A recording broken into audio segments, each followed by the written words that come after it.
क्या आपने कभी सोचा है, आखिर एकादशी का व्रत इतना शक्तिशाली क्यों माना जाता है?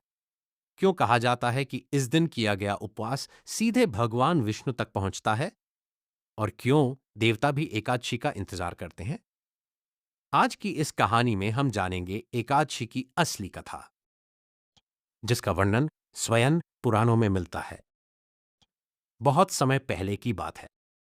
एक असुर था, मुर। वह इतना शक्तिशाली था कि देवता भी उससे डरने लगे थे।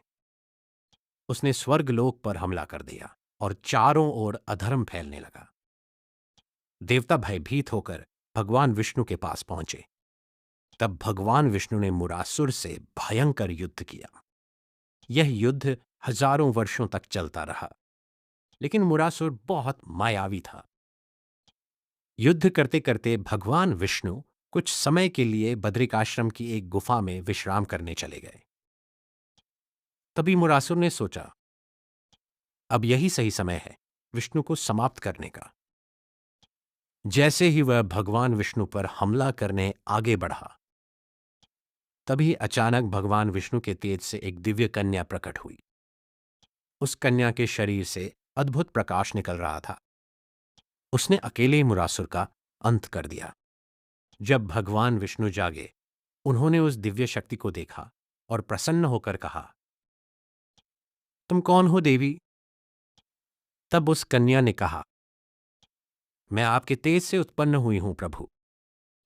मैंने आपके भक्तों की रक्षा के लिए जन्म लिया है।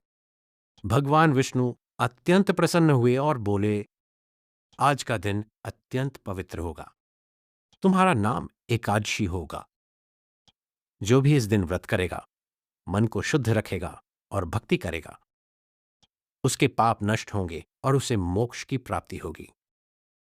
तभी से एकादशी का व्रत सबसे पवित्र व्रतों में माना जाता है। लेकिन एकादशी केवल भूखा रहने का नाम नहीं है। इसका असली अर्थ है मन को शांत करना, इंद्रियों को नियंत्रित करना और भगवान के करीब जाना। कहा जाता है कि इस दिन क्रोध नहीं करना चाहिए, झूठ नहीं बोलना चाहिए, सात्विक भोजन करना चाहिए और भगवान विष्णु का नाम जपना चाहिए। इसीलिए आज भी करोड़ों लोग श्रद्धा से एकादशी का व्रत रखते हैं। शायद इसी कारण एकादशी केवल एक तिथि नहीं, बल्कि आत्मा को शुद्ध करने का एक दिव्य अवसर मानी जाती है। ओम नमो भगवते वासुदेवाय।